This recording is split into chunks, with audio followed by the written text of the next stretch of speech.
back to Momentous Struggle, a Star Wars Shatterpoint podcast. This week's episode, Aubrey and I are going to talk about the event that we just played at over at Gamers Guild in Tempe, as well as looking forward at LVO 2026 and some changes that are in the works that we want to kind of get the word out now so people can start planning accordingly. So let's jump into it. Aubrey, how are you today? You had a wonderful event yesterday and you were super excited about it, and I know that you're excited to talk about it in one way or another. I was at an event, and I did in fact go to an event. I'm not sure if my presence there was much more than a punching bag for everyone, but yeah, I was there. I may have hung out with Matt Booker afterwards and had some chats about some of my play patterns to see what I could have done differently, and then I might have gone home and pestered Talia nearly to conniption. I think conniption's the right word.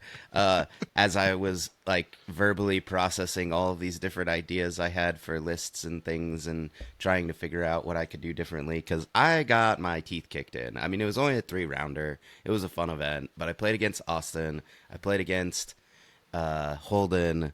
And then I played against Damon's cousin Gabe, who in his defense, I found out afterwards, he played Shatterpoint like a few times, like 2 years ago, and then Damon convinced him to come to our event. So like that game was kind of like I was like teaching the strategy, like he knew the rules of the game, he knew most of them. Loosely knew the rules.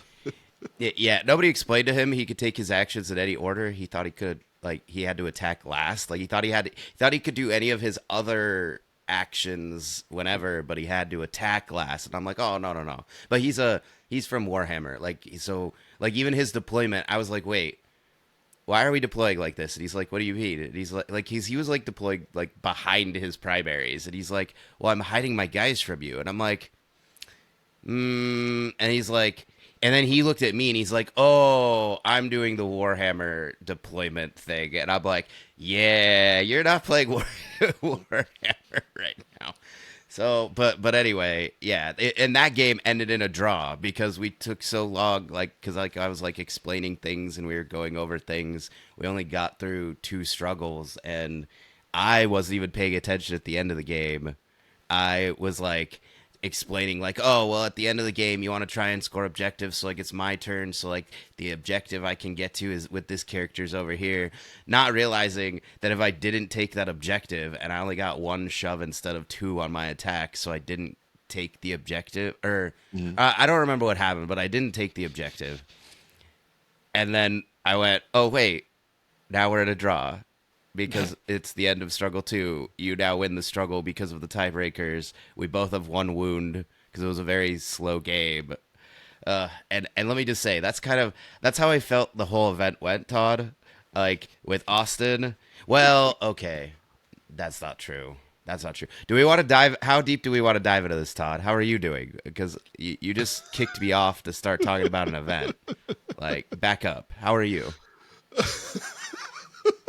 I'm good, Aubrey. You asked me how my event went, Todd, in the same breath as how I'm doing.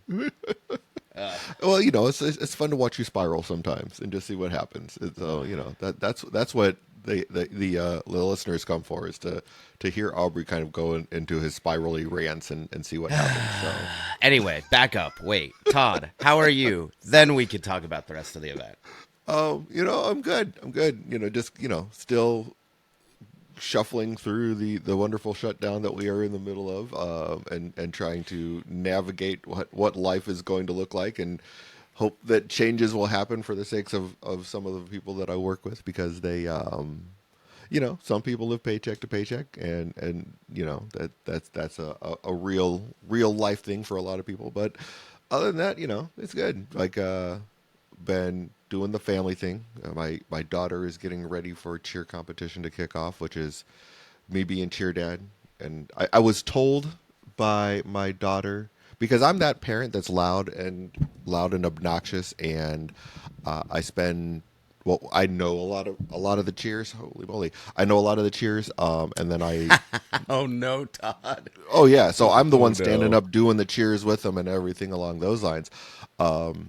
So but my daughter told me that a couple of the girls on the cheerleading team have come up to her and told her that I am their spirit animal. So that's right, I am the spirit animal of multiple cheerleaders at DHPA. Yep, that's right. Okay. Okay. So you are the spirit animal of a cheer squad. All Yep. right. I've been All told that right.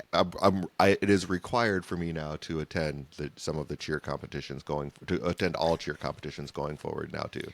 So Aw, you're yeah, a lucky charm. apparently. So yeah, no, I'll be Oh, there in see, my cheer dad shirt and everything. see, this was way better than letting me rant for 10 more minutes about our event because that was what we were supposed to do after this. What games have you played? Anyway, no, no, Todd, I have recovered too, but I have a new person on my team that I'm onboarding at work, and as somebody who has experienced quite a bit of like in the past, not at my current job, but thankfully not at my current job, as someone who has experienced a lot of micromanaging and uh, 1984 style of management, we'll call it. I don't know. Monitoring. I don't Yeah. know. I'm trying to be nice about this wording. No, My new micromanaging's the right term. my new well, but this feels even worse than micromanaging. Like some of these things.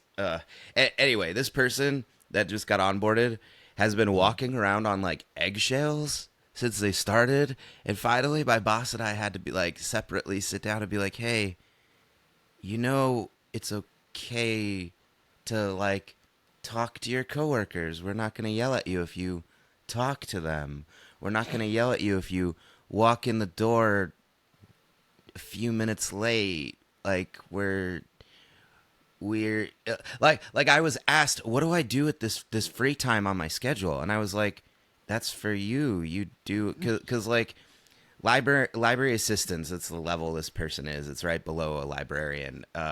Their job is, well, what it sounds like, to assist me. So they prepare programs, they get crafts ready, they straighten up the children's area or different parts of the library. They're usually assigned a section to take care of themselves. Like they're that's like kind of the basic job. So there's a lot of stuff that's like, well, it's up to you. What do you want to do right now? Like I'm not going to assign you some, like, if you want me to give you a list of things to do, okay, sure, but like you have to have a bachelor's degree to have this job. Like we presuppose that you have some get up and go like initiative. You're gonna do these things, and this person was so traumatized by their last experience working by their former manager that I'm like, oh, it's okay. It's okay. You can breathe now. It's gonna be all right.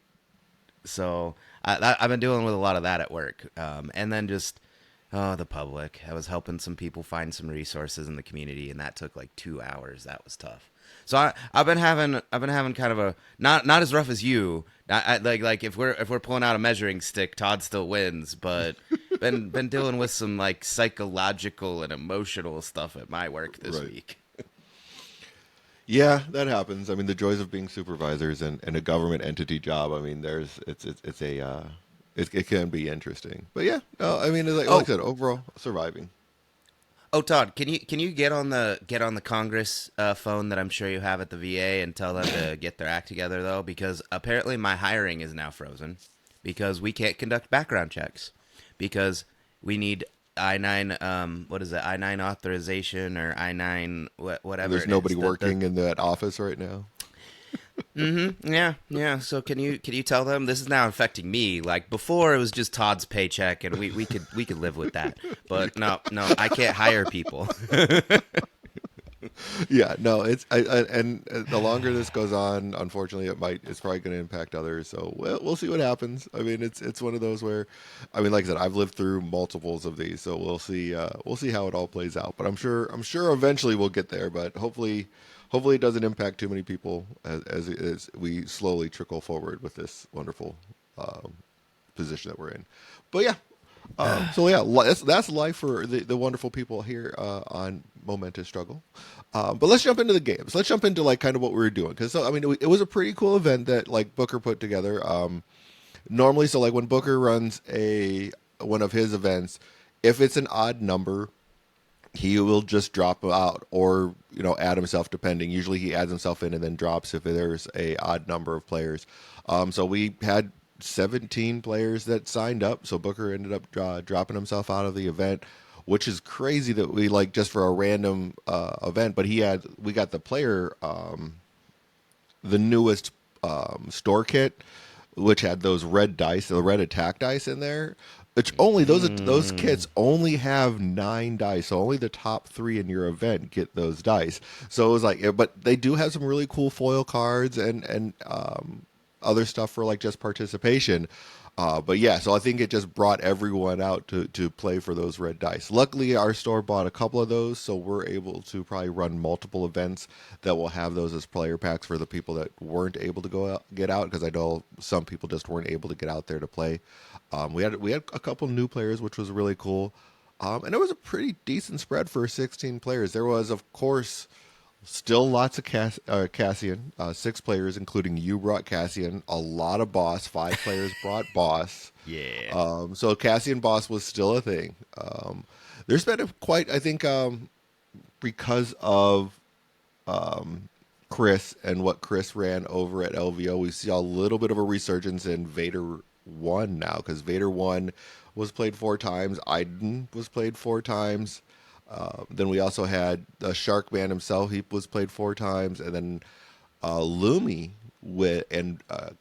and not to be really surprised there, but Obi-Wan Kenobi was played 4 times as well. So there was some pretty standard stuff that we saw coming out in this event.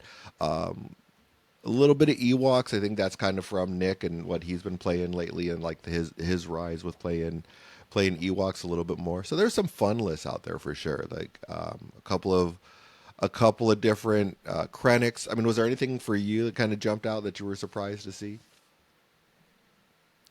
I mean, no, we have our Imperial fans that are still trying to make it work. I very much like the.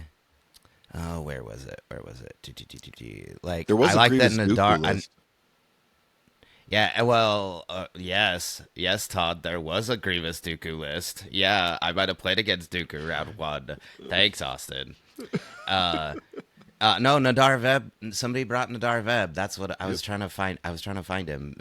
Missed the other fish boy, Yep. not Shark Boy.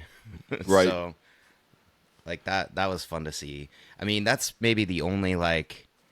I don't want to say it's surprising, but I know Nadar Veb doesn't get a lot of love like outside of our community, and even then, I've seen him not pop up very often. So it's sometimes nice to see these non GT events, because like even I brought like the other half of my list, not my Cassian PLC list, but the other half of my list was kind of experimental. I was talking to Matt Booker at because the night before on Friday I played my league game against Andrew, where I was playing Cassian. Was I playing Cassian PLC? Oh no! I played my Kanan Mando list against him again, and that kind of I had to throw in the towel on that list because it's more of a fun list. Like it was Mando, Sabine, and Clan Kreese with Kanan, Ezra, and Chopper, or no Rebel Commandos or Chopper.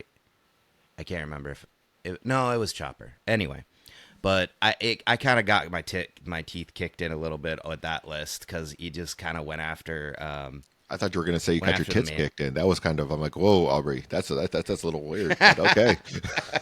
I mean that could happen too. That could happen too. I mean, some of it like I don't want to like blame dice, but there were like a few times where like my dice rolled a little under and his were a little over at exactly the wrong times for me. But also like he just plays well. Like there weren't really any mistakes in the game. Like it was just we did the Shatterpoint thing, and I was the coyote, not the anvil. That's all Yes. in that game. So then I wanted to play something different. I was talking to Matt Booker, and he convinced me. He was like, "Hey, all right, you play specters, but you play it with Jin, not Hera. So you have all the specters, all of them except you replace Hera with Jin. Jin. He's like, because then you can just use all their abilities willy nilly. You can use all of Ezra's abilities. You can use all of Zeb's abilities. Use everybody's abilities. Basically, just say yes every time you can use a Spectre's abilities, and then let Jin pick up the slack.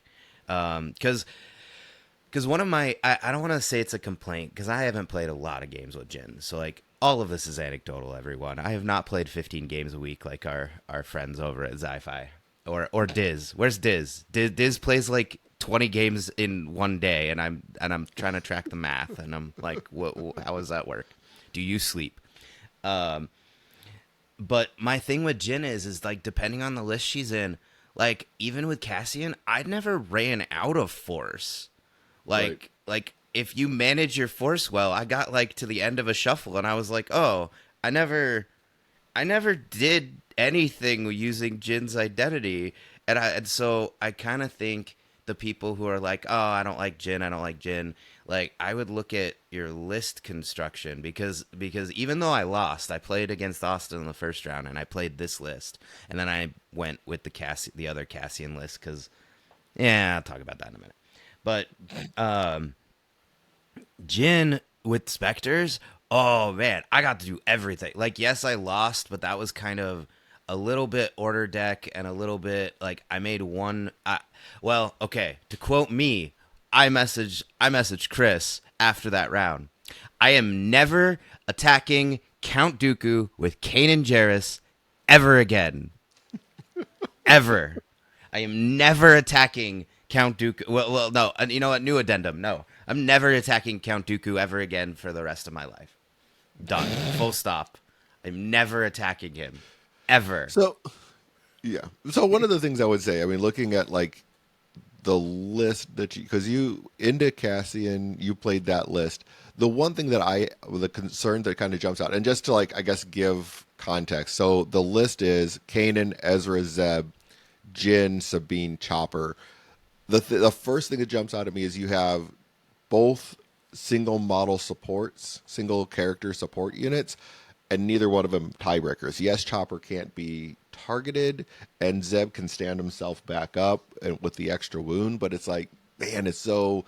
Sometimes it's nice to have like where the Inquisitors have that tiebreaker.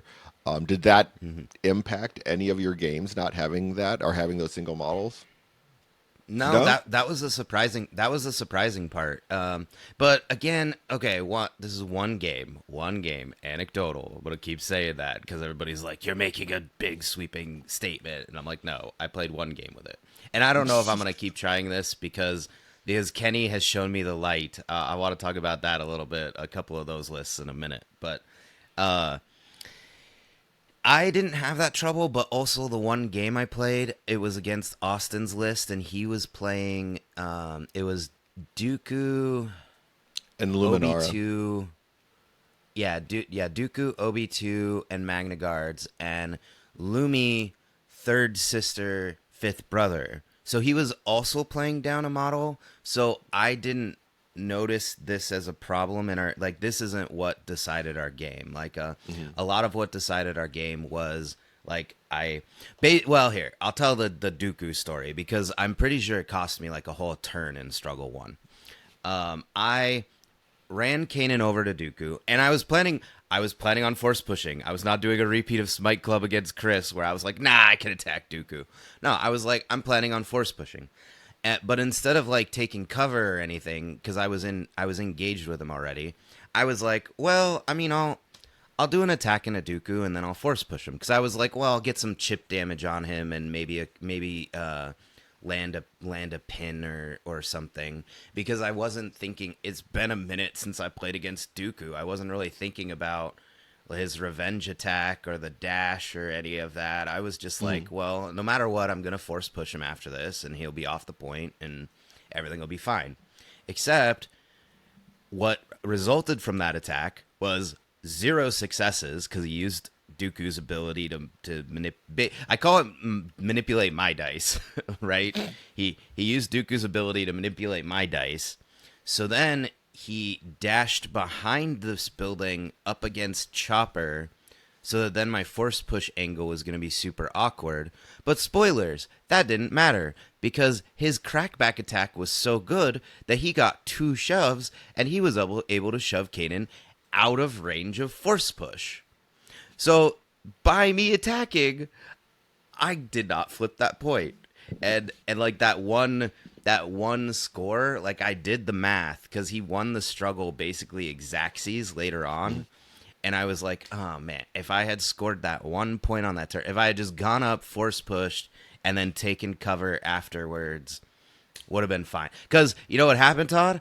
Because that was Kanan's turn, I had to Shatterpoint Kanan and then do that play pattern again to take the point. I had to move Kanan back into range and force push. So I basically wasted a whole turn of Kanan's activation because the movement didn't his movement wasn't taking any points either time. So never attacking Count Dooku ever again. Ever again. I Fair, fair.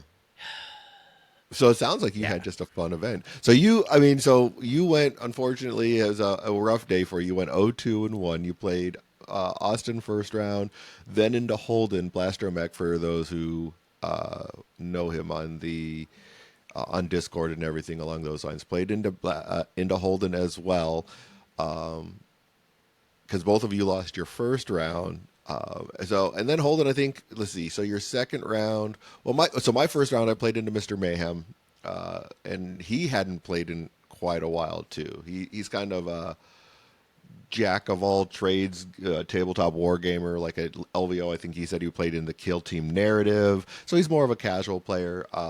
He played boss, but hadn't played boss before, hadn't played any of the box, so like he missed a lot of the stuff you can do with boss. Like he wasn't taking the damage to move him, and he missed the stuff for fixer's dice. So there was a couple of things where it's like, so like after the game I went up, I'm like, okay, look, here's some of the stuff that you missed. By the end of the event, I went and talked to him again. He said that he had started seeing a lot of those and actually won one of his matches. So like for someone who's a pretty casual player like him, that was pretty awesome that he was able to sit there and kind of see some of the play patterns and stuff like that.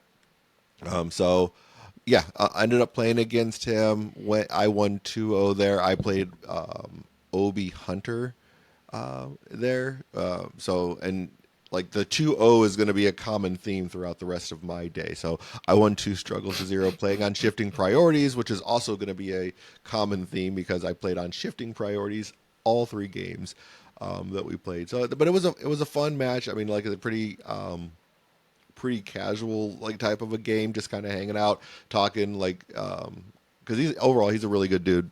Just able to sit there and talk to him and about kind of like what was going on in our gaming worlds and stuff like that. So we ended up playing that one, and it was a pretty straightforward Obi game where like Obi kind of everyone goes in hunkers and then has their attacks and stuff like that. But it was fun. Like I said, other than like I wish he would have probably had a little more practice with boss so that it felt like a little bit more of a game, because I think he just like there was a lot of missed triggers that he had after the fact where it's just like, man, you could have done this, you could have done that. So I think that like there was only so many things that I could catch in the moment type of a thing. So, and I didn't want the game to drag on by explaining over and over, like, or not over and over, but explaining multiple things like, oh, here you can do. But yeah, going on to your second game, you played against Blastromech, so this is where you brought out your PLC Cassian side and went into looks like Obi and Kit Fisto. Yeah, so this was a tough one. This is where, like I said, I talked to Matt Booker about this game afterwards because I feel like, not that I like got by the list chicken, but like I had a feeling he was gonna bring, no matter what. I think he was bringing Obi, like duh, because I had Cassian, and we know that that's like kind of the counterplay. It's really tough to fight through Obi with Cassian because most Cassian lists are at least somewhat aggressive, right, with his Shatterpoint ability, and you're trying to move up the board. so because I was trying to think, I was like, did I need Kanan's force push more than I needed Cassian's aggression? And I was like, well, I don't want to get locked into the last round anyway. So I'm gonna run Cassian, but I kind of made it my goal. And maybe I learned this lesson a little too hard over the course of the game from Dooku, but I was like, I'm just going to be careful about how I attack. I'm not just going to attack into, say, entirely hypothetical scenario where Republic commandos were on the center point with 3 hunker tokens. Entirely hypothetical. Definitely didn't happen in our game. Dear God. So I tried to be strategic in this game, and I tried to lean pretty heavily into I'm going to only attack when I think it's useful. Because, like, there was a couple of times, like the 212 didn't have any hunkers on them, so I laid into them for all they were worth because they went kind of late into the order deck. Things like that.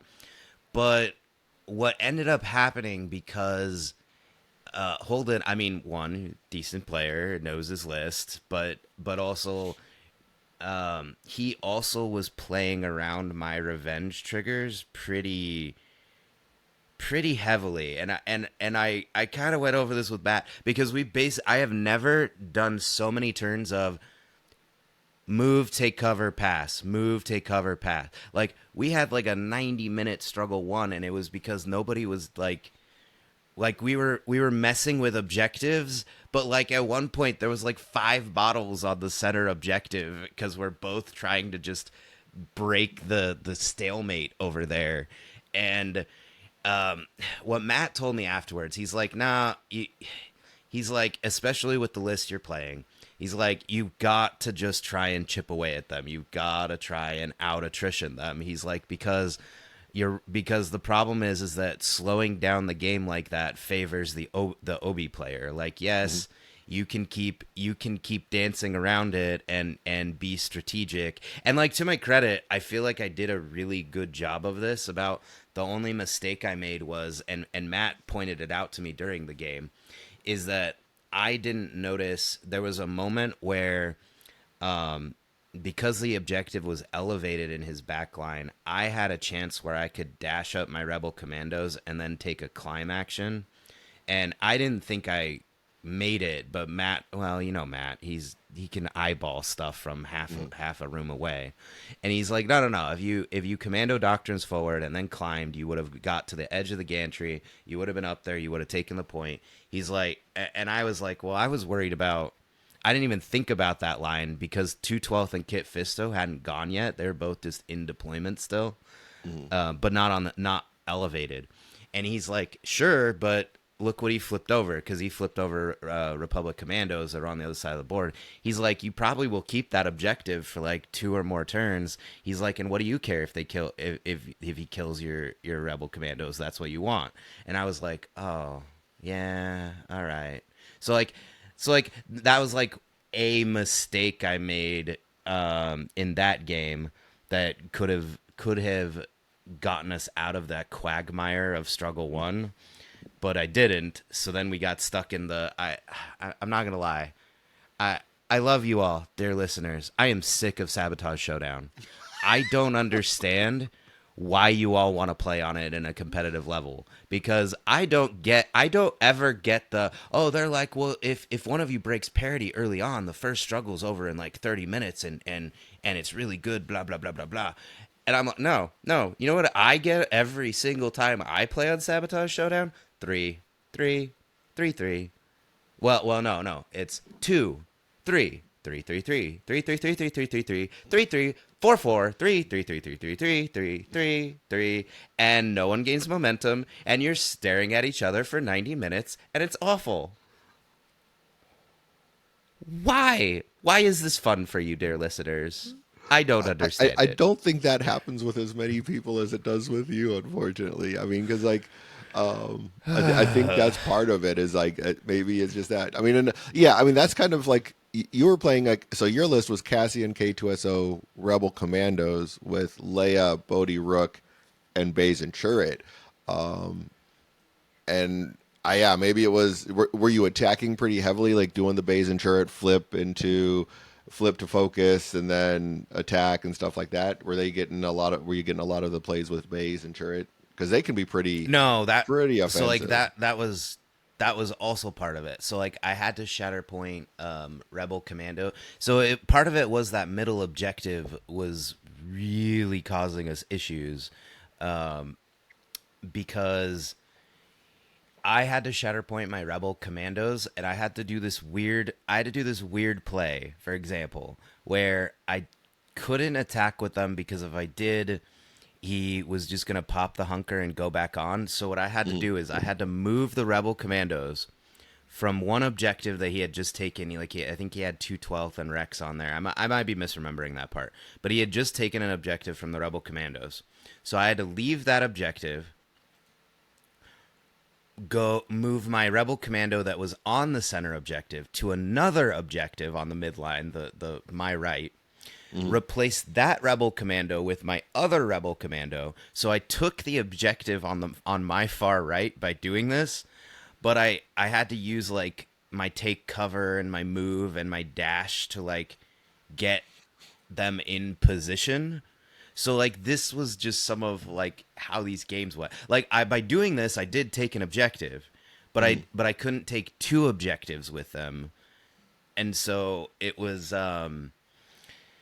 just a weird game. So It was a yeah, so I think that's weird one thing. game. Like when you're playing into like an Obi list, is sometimes you just have to force your opponent to answer the question: Do I want to sit there and remove my hunkers? I mean, because I mean, it sounds like that was kind of the thing where he was just like hunkering like crazy. So it's like I think sometimes it's like, okay, well, I'm going to attack you. I'm going to shove you twice, put a couple of conditions on you. Are you, what are you going to do now? Like, are you going to sit there and hold on to those hunkers so that you're rolling all that extra defensive dice, or are you going to sit there and remove them so that now they're an easier target? They're rolling less dice on the next attack that you're going into. So I don't know. I think that might be at least one of those things because I've noticed like because I played Obi twice in this game, and I think that was one of the things where going into it, like when my opponents I was almost forcing my opponents to sit there and answer the questions. Do I want to attack into someone where I know he can sit there and pop his hunkers and move back onto the point? So like that was, I mean, because that definitely came up in my game 3 against Bob. So it was like one of those where yeah, definitely wanted to kind of force you to my opponent to like put me in a position to where it's like, kind of putting them in a position, do you want to attack them and force me to move? And I think you kind of have to do that both ways, where it's like, okay, at this point in time, now is the time I have to sit there and put this question back on you. Yeah, which I did do that. There was a couple of times, and it's funny. Like even Holden, there was one attack where I did manage to dislodge the Republic commandos, Mm-hmm. and then Holden did the in the tank. Am I going to remove my hunkers or not? But he was like, no, like you didn't do a lot of damage. You just moved them. He didn't do it. But then I managed to flip the middle objective the turn after, and he was like, I should have moved. He's like, I should have moved them back on. And so, because I eventually was able to get K2, because there was also just some order deck stuff. Like my K2 went super late because he could have locked down the middle objective way earlier in the game, but he never went. Mm-hmm. And then I finally got him on that objective, but then what was it? I'm trying to remember what happened to K2. I don't know. It was just an odd game. Like for example, Bodhi Rook got beat to death by Obi-Wan on like turn 1. Like that was a rough one. Although I will say this, for those of you doing the debate between Bodhi and Luke Daring Hero, like if you're looking for a 3-pointer in your list, Bodhi's steadfast bubble was part of what caused us so many problems on this objective, but good for me, bad for him. Mm-hmm. Because like the Republic Commandos don't have shoves, and some of the other units they have access to one early shove, but not two. So like there was also like I'm not trying to say I didn't attack enough, which it is true. I definitely should have attacked a little bit more than I was, but like I was attacking with like Bazin Chirrut and some of my other units, just not enough. But Bodhi caused a lot of problem. I honestly think the reason the reason Holden didn't get an advantage in the early game and contributed to this, land war in Southeast Asia, was Bodhi. Because every time he went to try and dislodge somebody else off of a point, Bodhi was like, "Nope, steadfast. Nope, steadfast." Because he got shoved to like be basically in, because we were on shifting, to be in between the two midline objectives because of the angles and stuff. And so Hmm. his range 3 bubble was like protecting everybody on that middle objective, and it was just so I don't know if that's good or bad. I mean, it was good for me, but I couldn't follow up that defensive bit with sufficient aggression, I guess. So, Yeah. eh, it is. What was your round 2? Did we haven't talked about that, right? So I played into Liam, and like I said, 2-0 being Ooh. a theme, I lost this one 2-0. He brought Kiadi Mundi, and he brought Jedi Hunter Vader, so Vader won. And I didn't want to be list locked either, so I ended up playing my Moff Gideon and Iden list. The biggest thing with our game is he just got out super fast and wounded both of my supports within his first 2 or 3 activations. So because I was having the having the ISF, I was able to get on the midline and take we played shifting again, of course. So I was able to take the right and center 2 midline objectives, and he immediately came up and wounded them with his first activation. And it was Oh, yep, yeah. So he came, yep. and then because I think he drew Vader, reserved him, and then Vader basically came up and wounded my next secondary. So like basically it was like I forget who was his first activation, but they came up wounded, and then got my Dark Troopers, moved them up to basically take back one of the center objectives, the actual center objective, because that's what was taken from me on his, and then he brought Vader up, who basically killed my secondaries as well. So it was like, or my other secondary unit. So I was just like, okay, well, and so I was really behind the 8 ball there. Basically just like with all sorts of dead units all over the place, like right, like basically playing with 2 of my units, two complete units down, four characters within the first 3 things. So basically, it was like coming back from that. Ugh, that, It was rough. It was pretty rough. And then really like what came up clutch. He had an attack with Kiadi Mundi into in the second struggle. I had the back left, so like on my side objective, and I want to say it was DT. No, I had already woken my troopers up, or my ISF, I should say, up. They were on that point with DTE and and Moff Gideon. Vader was already on that point. He moved Kiadi Mundi onto the point, so I was still winning it because I had 3 bodies and I had a tiebreaker. He did an attack with Kiadi Mundi into the ISF full treed, which was able to kill ISF, and he got the free force shove or force push to push Moff Gideon range 3 away off of the point. whoa, wait, So wait, like wait. base So like, Stardust Struggle 2, they're like gonna leave the table next, right? Because isn't that the next activation I would have been, Boo. yeah. So basically, Boo. right.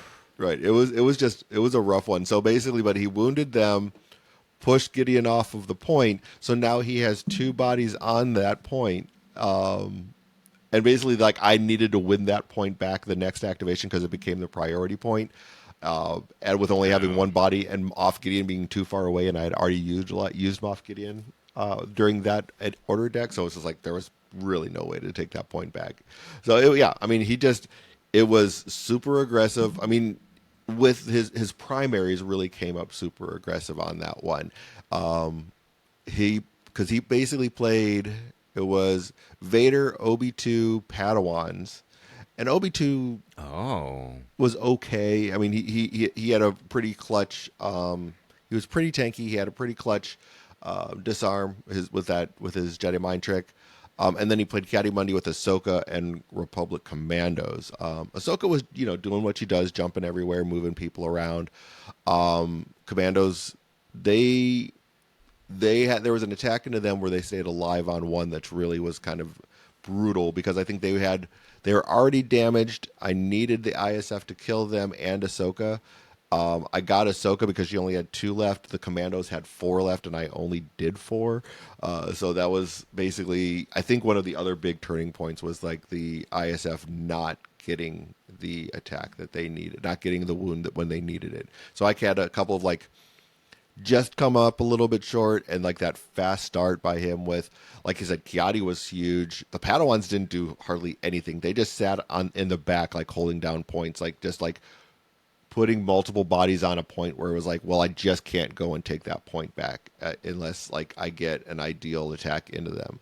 And I was pretty much away from the back points as well. So they didn't do much, but they, kind of hung out and back, staying away from Vader because they didn't want to get, beaten down like, Vader does to younglings and stuff. So, but it was, I mean, overall a good game.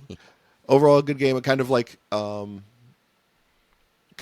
really brought upon this point that I was thinking of earlier of like how a lot of people right now, and I mean, this is going to be something that I talk about on a different podcast, I hope, but it is something with not having diceless displacement. I think it's been missing in a lot of lists lately. People have like not been bringing it. Like, I mean, when the game first came out, that was something everyone was doing. It was like, oh, I want to have my diceless displacement because you had Maul, you had Django, you had Barris. There was multiple units with the diceless displacement, and we were seeing that a lot, and we don't see that as much. And I think that's something that probably need to go back to. I mean, outside of Mando, you don't see it that much anymore. So I think that's something that like probably needs to be utilized more going forward. Right. I will piggyback on that point. I don't want to talk about Sci-Fi's lists just yet, but I have been really enjoying specifically the pairings of Cassian PLC and Kanan Mando, and it's because like just having access to one more diceless displacement in Mando's Clan of Two, like that has come up a lot. And I will say, so Matt was making this joke yesterday. He's like, yeah, I give people lists a lot, and they look at it and they're like, oh, this doesn't look very good, and then they play it and it works the way I said it was gonna work, and yes, Matt gave me the Jin Kanan list, and it absolutely did what he said it was gonna do. I got to burn through my force and use all my abilities. It was super fun, but like I definitely did feel the absence of Clan of Two because I had to deal with Fifth Brother and his Steadfast. And a lot of times with that list, like, yes, I have access to one early shove a lot of the time, but most of my shoves would be well, for example, on Zeb, like here's the thing that came up with Zeb, not the fact that he was a one body support was the problem. His problem was that his shoves are on 2 and 4, if I'm remembering right. And so I had a moment where, yeah, I got the 3 successes, right, that you're used to getting on an attack. Like that's what I did with Zeb. And he also has the extra the 5 dice attack he can do. Again, he could get a shove and a shove. Well, does Steadfast care about the fact that I got a shove and a shove, Todd? No, not really. No. Well, I mean, No, it didn't. Not really. No. No. So, but if I had, Mando's Clan of Two, aside from Kanan's Force Push, so I'm, like, as much as I enjoyed playing Jin Inspectors, and I think somebody else play around with that some more, because I think there's something there, but I'm probably going back to Mando because I very much missed my other diceless displacement. Like, Yeah. if I could find a way, like, I wish there was a way to, like, fit one into my Cassian, list, but that one wants to just use the Shatterpoint and Chase and Barrett to just focus fire on somebody. Like that's that. Right. Who needs diceless displacement if they're dead? But Exactly. Exactly. that's a different thing. Yeah. No, and I get. I mean, that's there. There's that. I mean, attrition versus kind of like control type of a list type. So I mean, there's definitely. I think that's and I think that's kind of where we at. Why your diceless displacement kind of goes away a little bit because there's some people that are just like, well, I will just shoot you off the board. Well, yeah. So let's jump into round three. I mean, you kind of talked about this already. You played against Star Thriller. He was playing like a bounty hunters list. Really didn't kind of.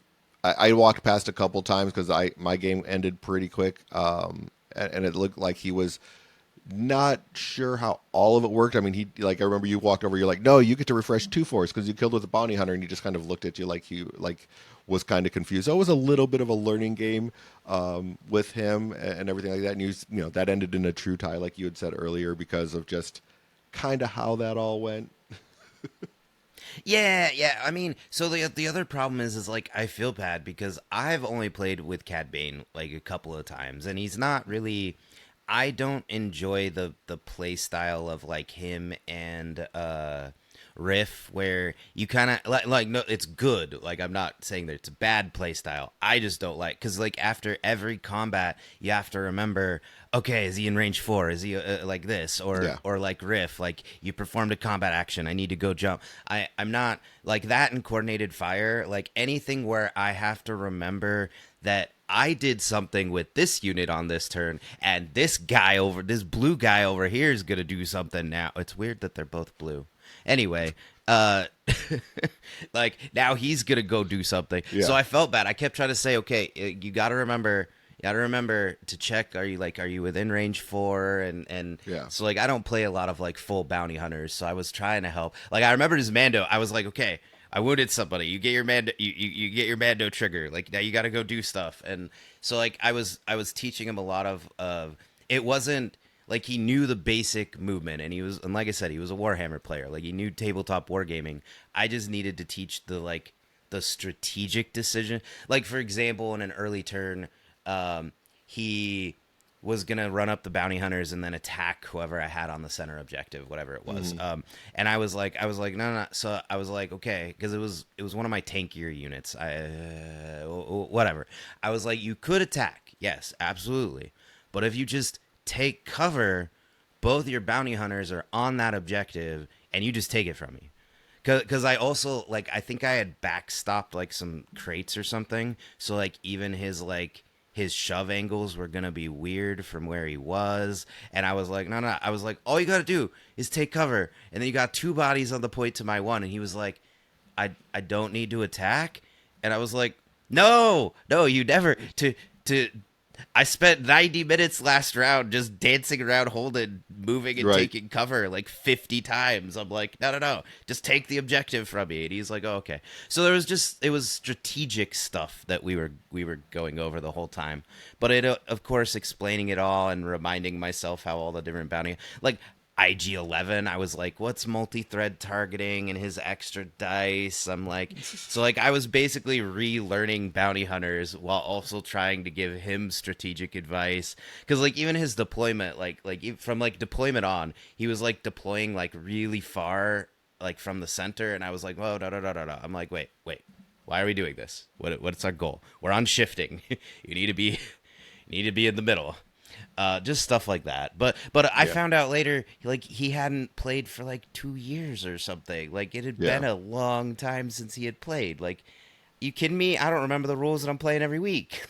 Like, come Yeah. on. So like it was fun. Like I think we had a good fun game. Like we definitely got the rust off.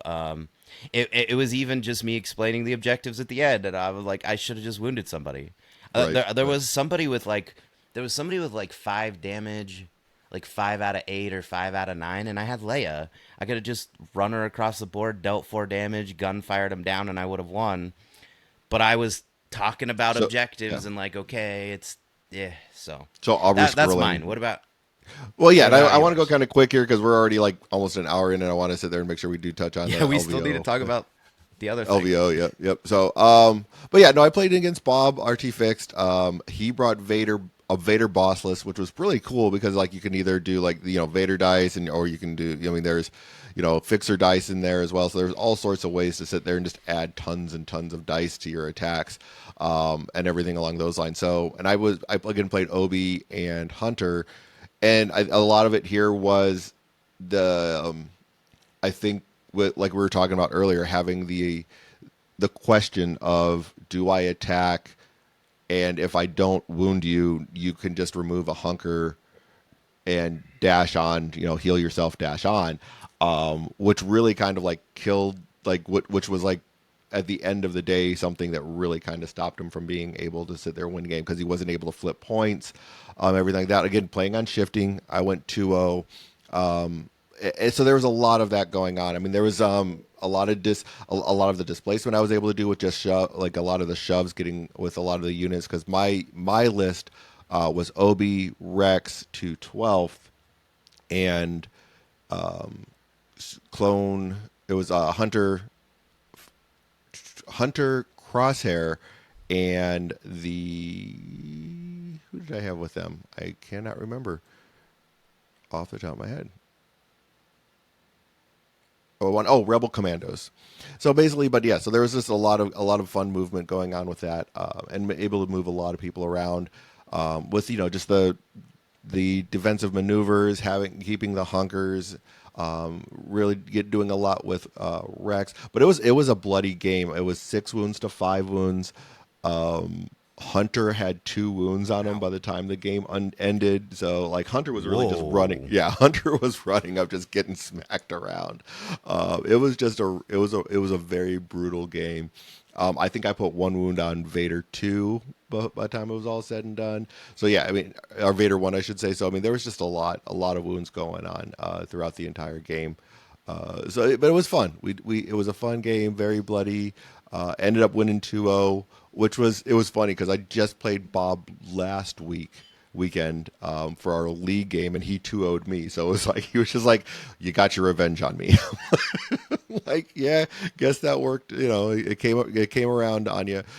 So it was fun. I always like playing Bob. It's fun. It was a fun game. It's like we're both two old veterans that are kind of like broke down from our time in the military too. So it was funny. Like I dropped a dice and we both got down to get the dice off the floor, and we're both like, Uh-oh. old man having to get back up off the floor. It's just like, yeah, two broke down vets, man. It was pretty funny. So yeah, no, I had a good time playing that game with Bob. But it was definitely super bloody, and it was kind of like I think, like I said, having the hunkers to have that question of like, do you want to attack? And even if you do push me off the point without killing me, I can sit there and still get back onto the point. So I think that was a big problem there, and like having a lot of people that had heals on their expertise, their defensive expertise with Hunter and with Crosshair, really kind of like he had to put a lot of attacks into Hunter. And Hunter was able to just continue to heal himself. So I think that kind of like soaking up a lot of the attacks, where they not allowing him to be able to put 2 attacks into somebody, really kind of hurt. I think that happened with Rex, where like he left Rex on 1. I had 2 hunkers on him, was able to take 2 off and move on to a point again. Whereas like, well, now I have to attack into Rex again. So like I think that like forcing those hard decisions with that list is really kind of what it does. So it was interesting. It was a fun game. So any closing Nice, thoughts on nice. the event before we jump into like kind of giving a quick overview of like what is on the horizon for LVO next year? Just that, it was a lot of fun. We had a good turnout. 16 players for just a monthly event at an LGS at Gamers Guild Tempe was fun. Um, I mean, again, like I came out of it like, I know I felt like I was shooting myself in the foot a little bit trying to make this like full Rebels premiere list where it's all Rebels, because you're still kind of light on supports, even though we just got one of the best supports in the game. I'm not complaining. Mm-hmm. Um, and so, like, afterwards, I kind of went deep into the tank. And then I opened up the Sci-Fi results and got to see how 3 different players of the top 8 of Sci-Fi had basically versions of the list that I'm trying to make. But of course, better versions of the lists I'm trying to make.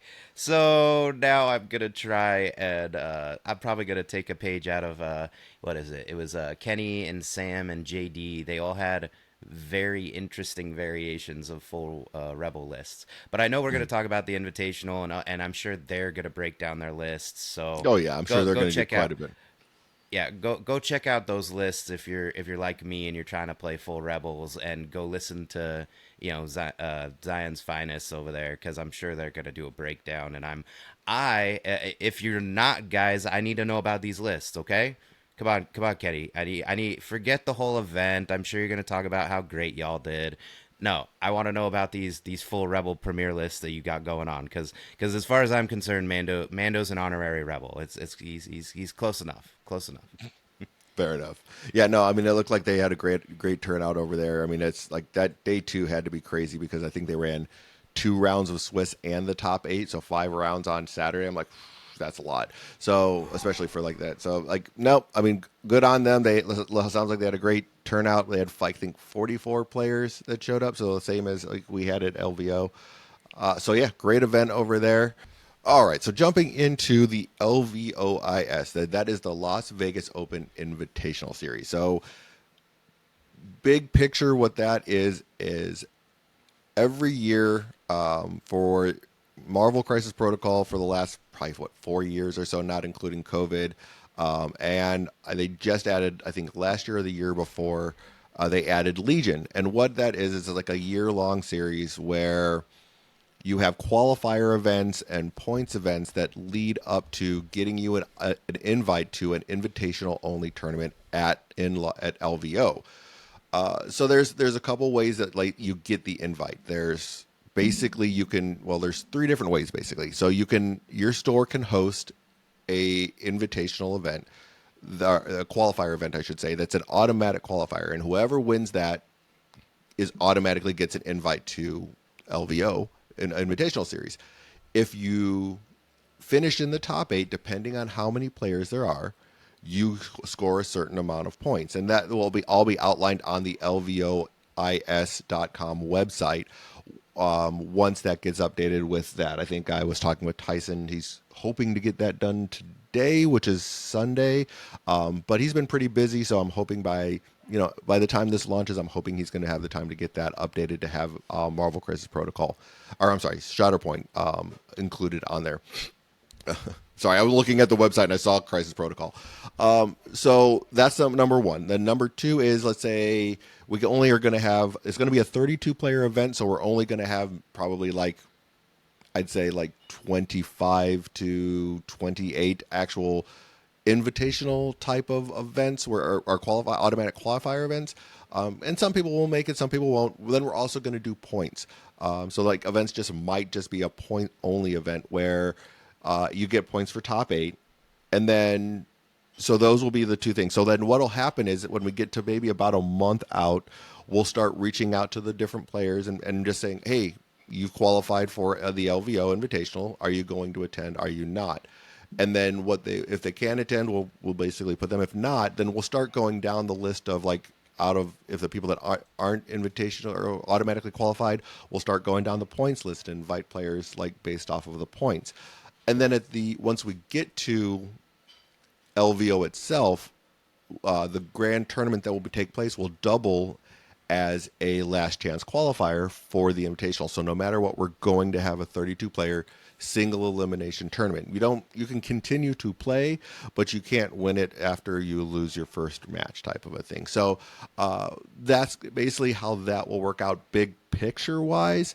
In order for stores to apply, once LVOIS gets added in, there's actually a spot where you can go ahead and do an event application right on the website, and you just would submit some basic information on who's applying, where your event is, what the date is. It's just the email of the individual that will be running it, what the name of the event is, how many your point of contact, the email of the individual running the event, the date that you'll be running it, city, state, and zip code, And then once the event's over, you'll usually have to put in the name, email, and maybe one other piece of data for the top 8 players so that we can sit there and be able to contact them once it's all over. And that's basically the general gist of it.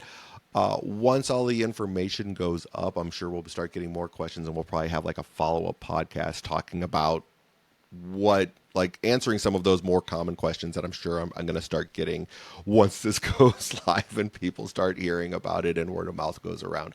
So I want to make sure that we're definitely answering all of those questions and stuff like that.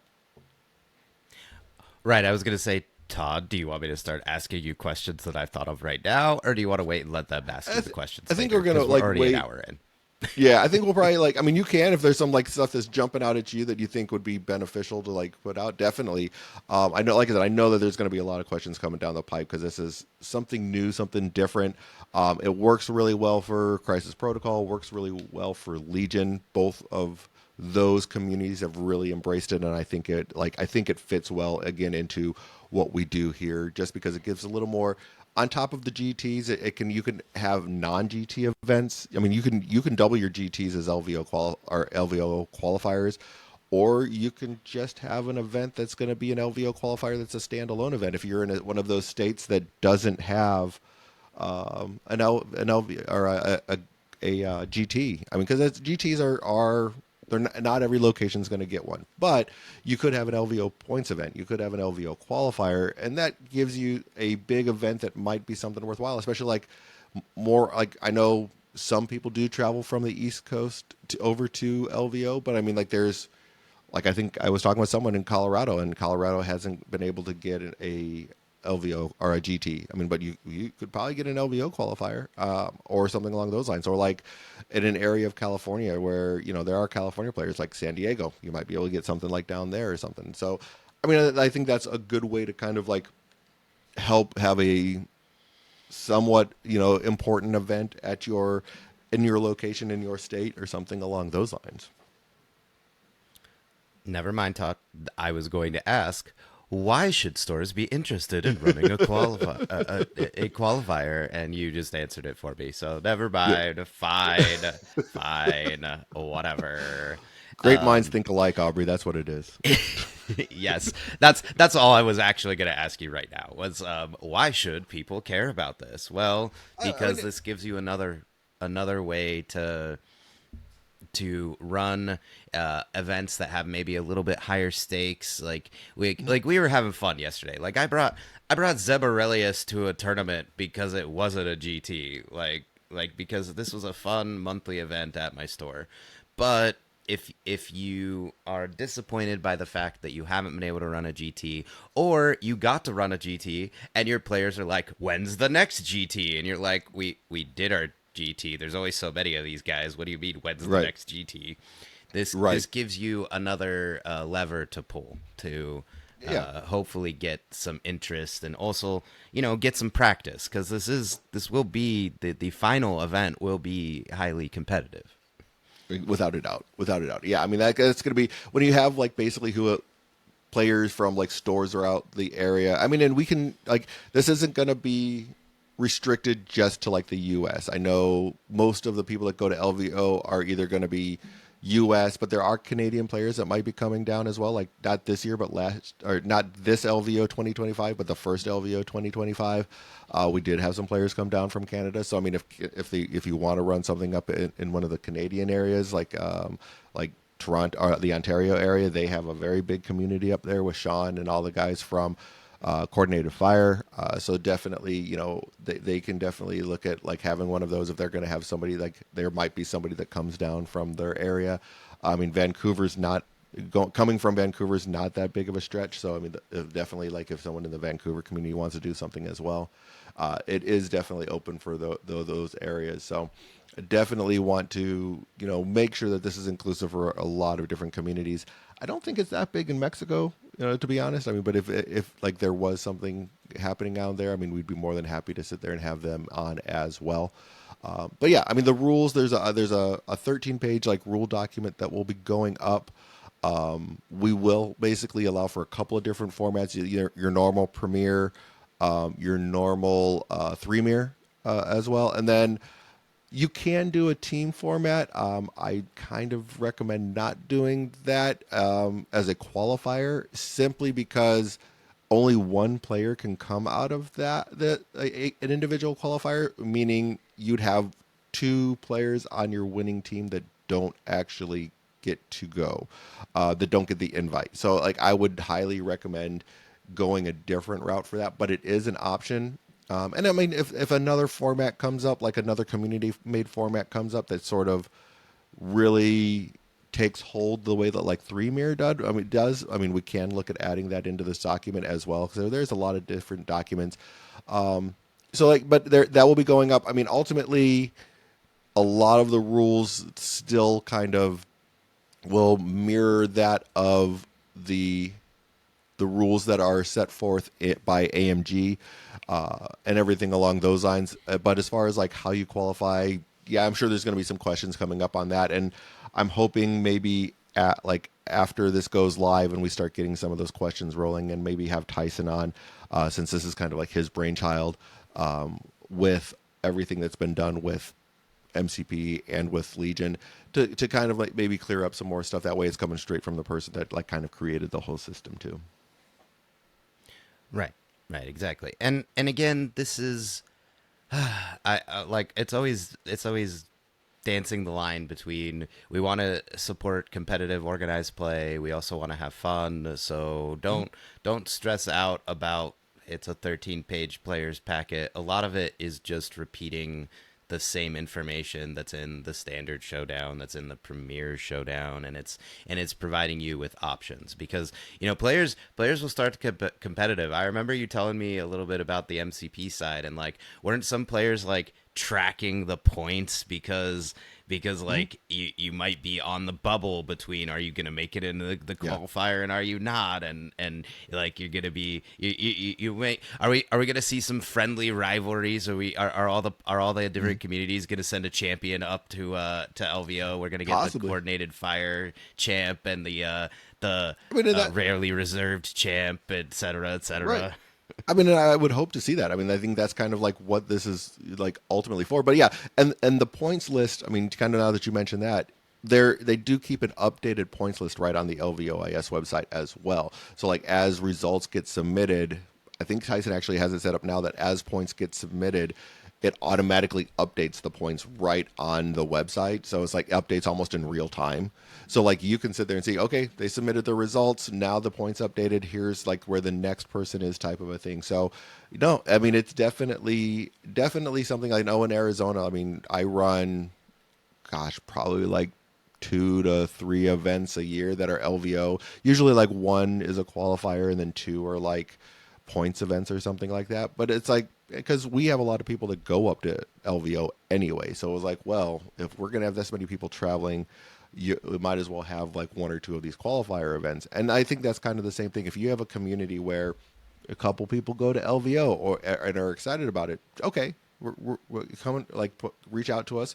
I mean, depending on your location, it might just be if you have a location where you only get an 8-player event, it might just be a points event. But if you have a location that maybe gets like 12, yeah, I mean, maybe we can get you an automatic qualifier. I mean, we're going to look at everything. I mean, we want to try and get as many locations qualifiers as possible, but at the same time, we want to because we don't. I don't want to just be like, oh, the people that get GTs are going to get the qualifiers, because then that is still not helping the other community grow. So I want to make sure that we're taking care of like people like our friend Dion up in Minnesota. He runs a lot of events.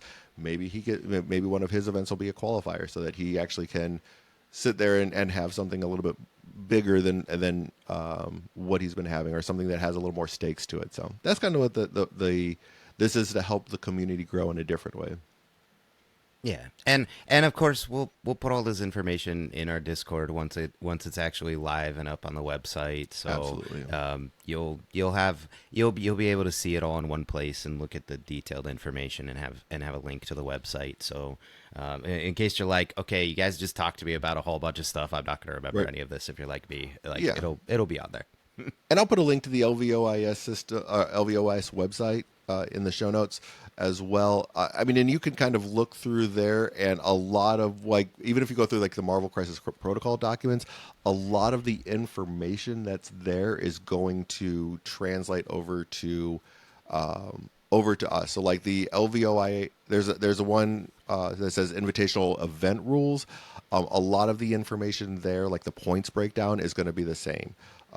Especially the point breakdown. I think that's going to be probably the biggest thing that people are going to look at as far as how that those points translate over. So I think that would probably be a good one to look at. The event application info is going to be very similar.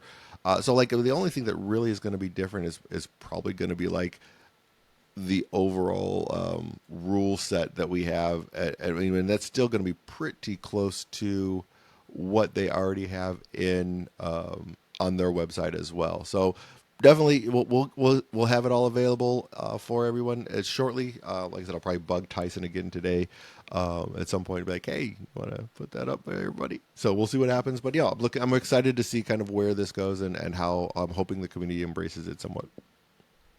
Yeah.